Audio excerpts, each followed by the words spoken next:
आज हम लोग SDPI की जानिब से SP ऑफिस आए हुए हैं। आने का मकसद ये है कि हमारे सिटी MLA जनाब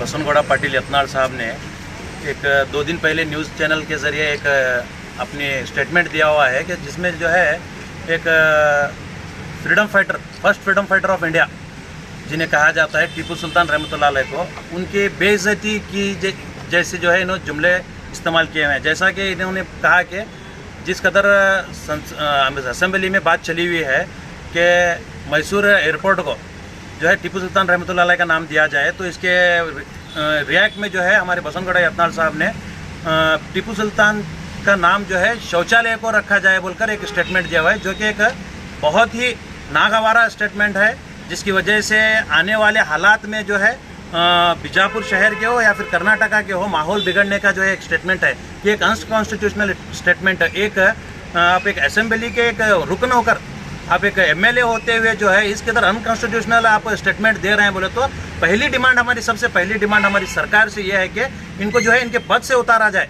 क्योंकि जब एक MLA चुना जाता है तो एक एज पर एक कॉन्स्टिट्यूशनल लॉ के तहत चुना जाता है, उस कॉन्स्टिट्यूशन की इन्होंने धज्जियाँ उड़ा रहे हैं और एक फ्रीडम फाइटर को जो है तुम्हें एक शौचालय को नाम देने की बात कर रहे हैं। और अगर शौचालय से तुम्हें इतनी मोहब्बत है हमारे MLA साहब को, तो तुम्हारा अपना नाम बीजापुर के हर शौचालय को देंगे, हमें एतराज़ नहीं है, वो हम अंजाम देंगे काम को। क्योंकि बीजापुर के वैसे भी हर स्लम एरियाज में तुम्हारे जानिब से एक शौचालय मगर तो बड़ी खूबसूरती का बनाया हुआ है, उसे जो है बीजापुर के हर शौचालय को हम बसनगौड़ा साहब का नाम देंगे, बिल्कुल देंगे। और अगर रही बात है इनके इस कदर जवाब देने की, इनको थोड़ा अगर जरा सा भी इल्म है, इनको अगर जनरल नॉलेज है, अगर नहीं है तो गूगल सर्च करके देखो आप, या फिर अपने असिस्टेंट से करवाइए, आप सर्च करके देखो आप टीपू सुल्तान के इस देश के लिए क्या कंट्रीब्यूशन है। आप अगर देखेंगे तो आप ऐसे गैर जिम्मेदाराना जुमले जो है इस्तेमाल नहीं करेंगे। टीपू सुल्तान इस मुल्क के जो है first freedom fighter of India कहलाते हैं, जिनके शहादत के बाद एक जो है जनरल, ब्रिटिश जनरल हैरिस नामी जनरल ने ये ऐलान किया कि अब हिंदुस्तान हमारा है। ये ऐलान बाकायदा टीपू सुल्तान की शहादत के बाद हुआ है। आप अगर हिस्ट्री उठाकर देखेंगे तो मालूम होगा आपको।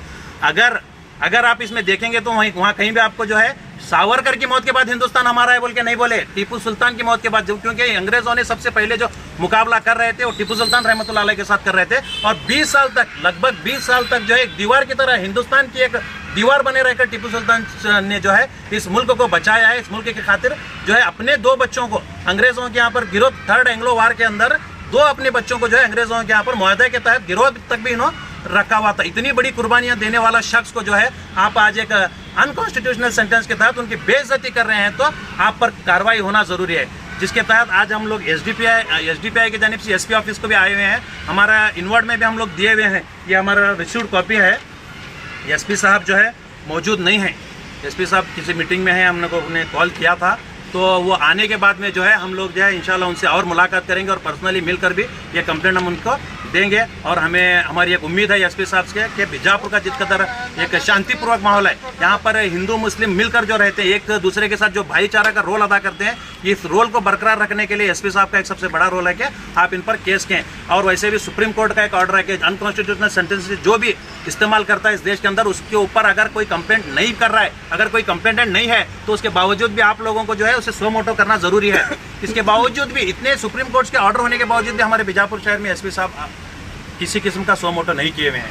ये हमारा सबसे बड़ा सवाल है कि इस कदर जब इन्होंने जवाबात देने के बावजूद, इस कदर जुमले इस्तेमाल करने के बावजूद, इस कदर एक कम्युनिटी को हर्ट करने के बावजूद, इस कदर जो है एक फ्रीडम फाइटर को बेइज्जती करने के बावजूद आप लोग खामोश क्यों हैं?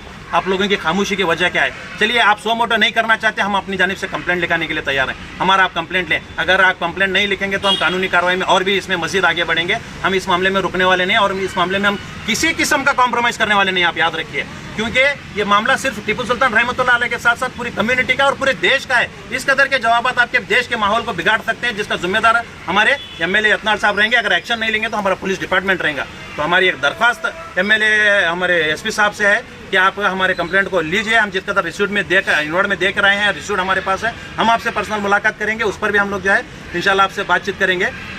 तो साथ ही साथ मैं कांग्रेस के लीडर्स को भी बताना चाहता हूँ कि इतना बेइज्जती होने के बावजूद, हमारे एक रोल मॉडल जिसे नौजवान मानते हैं, उनकी बेइज्जती करने के बावजूद भी जो है आप लोग खामोश क्यों हैं? आप क्यों नहीं बात कर रहे? आप क्यों बात करना नहीं चाहते? अगर आप इस कदर खामोश रहेंगे, अगर आप इस कदर चुप्पी साधे रहेंगे, तो आने वाले दिनों में आपकी वजूद मिटाया जाएगा। याद रखिए, आपका वजूद मिटाया जाएगा। आप जो शासक बने हुए हैं वो पार्टी के से नहीं बने, बल्कि अवाम की जानिब से बनाया गया है। पार्टी ने सिर्फ आपको टिकट दे रखा है, चुने आप अवाम की जानिब से गए हैं, तो आप याद रखिए आप इस बात को कि अवाम हित में आप काम कीजिए। जिस कदर इस टीपू सुल्तान के खिलाफ इन्होंने जो टिप्पणी की हुई है, ये एक अनकॉन्स्टिट्यूशनल टिप्पणी को जो है इस देश का नौजवान, चाहे वो कोई भी हो, हिंदू मुसलमान, सब लोग जो है इसे बर्दाश्त नहीं करेंगे। क्योंकि जब टीपू सुल्तान के राज में दलित समाज के लोगों को एक इंसाफ दिलाया था, ये टीपू सुल्तान का काम है और काम किया गया है। और कई आप श्रीरंगपट्टनम जाकर देखेंगे तो कई मंदिरों को खुद टीपू सुल्तान ने तामीर किया है। वो एक हिंदू फेवरेबल शख्सियत थे। आप उन्हें जो है इस कदर बेइज्जत कर नहीं सकते, और हम इस बात को कतई बर्दाश्त करने वाले नहीं। जिस कदर हम लोगों ने एक स्टेटमेंट दिया हुआ है कि अगर आप चाहते हैं तो आप इस कदर का नाम जो है, अपना नाम शौचालय पर रखिए, हमें इससे कोई एतराज़ नहीं। सर, ये विवाद जो शुरू हुआ है कहाँ से शुरू हुआ है? जी, एक्चुअली एक मैसूर के अंदर एक एयरपोर्ट है जिसे जो है टीपू सुल्तान का नाम देने की एक बात की गई थी असेंबली के अंदर। तो जब ये बात आई तो यहाँ पर रिएक्ट करते हुए, जैसा कि हमारे MLA साहब ने रिएक्ट करते हुए कुछ कांजी पिंजी लोग जो आपके बातों पर सीटियां मारते हैं ना, जो कुछ कांजी पिंजी लोग जो आपके बातों पर खुश होकर आपको सपोर्ट कर रहे हैं, ऐसे लोगों के सामने या फिर और उसके बाद मीडिया के सामने आप ऐसे जो है अभद्र शब्दों का जो है ना इस्तेमाल किया है। अभी राज्य में तो कांग्रेस की ही सरकार है, क्यों कांग्रेस एक्शन नहीं ले रही? ये कांग्रेस जो है एडजस्टमेंट की जो सरकार चला रही है, दोहरा रोल मुसलमानों के साथ निभा रही है। तो हमारी यही शिकायत है कि आपकी हुकूमत है, आपकी हुकूमत के अंदर आपने टीपू सुल्तान जयंती पर भी जो है रुकावट दी, उसकी रैली निकालने आप लोगों ने नहीं दिया। परवाह नहीं है, जयंती हम लोगों को ज्यादा मायने नहीं रखती, लेकिन बेइज्जती हम बर्दाश्त नहीं कर सकते। इस बेइज्जती पे आपकी हुकूमत है ना, सिद्धरामैया जी आप कर सकते हैं ना केस, हमारे लोकल MLAs भी आप कर सकते हैं ना। खुद बीजापुर डिस्ट्रिक्ट के अंदर 7 MLA कांग्रेस के हैं, आप लोग क्या कर रहे हैं? आप लोग क्यों एक्शन नहीं लेते? आप लोग क्यों जवाब भी नहीं दे रहे? कानूनी कार्रवाई तो अलग रही, जवाब भी आप देना गवारा नहीं समझ रहे। इससे क्या जाहिर होता है? आप सिर्फ मुसलमान कम्युनिटी के वोटों को इस्तेमाल कर रहे हैं। एक 90% जो है आप मुसलमान कम्युनिटी के वोट लेकर आप सत्ता हासिल की है, लेकिन जब उनके रोल मॉडल, जब उनके जो है कायदीन को जब छेड़ा जा रहा है, तो आप लोग जो है उसमें खामोशी इख्तियार कर रहे हैं। ये आपका दोहरा रोल नहीं चलने वाला है। आप आगे क्या करने वाले सर? हम SP साहब को यहाँ पर कंप्लेंट देंगे और इसके आगे जो भी कानूनी कार्रवाई इस मामले में की जाए हमारे शहर के MLA अपना के खिलाफ, वो कानूनी कार्रवाई को जो है करने की हम मांग रखेंगे। आपका नाम बताइए। मेरा नाम अताउल्ला दरची, SD जिला से। जैसा आप देख सकते हैं कि मेरे हाथ में है यूनिस्टोन। कितने ही सालों से अगर वो पत्थर आपके गुर्दों में हो या पित्ते में, ग्लैडर के भी जहाँ पत्थर होता है, ऑपरेशन से नहीं निकलता, लेकिन ये दवा खाने के बाद वो आपको जो यूरिन के जरिए जो है पूरा होकर निकल जाएगा। जहाँ बड़े बड़े ऑपरेशन फेल हो जाते, वहां पर ये दवा काम करती है।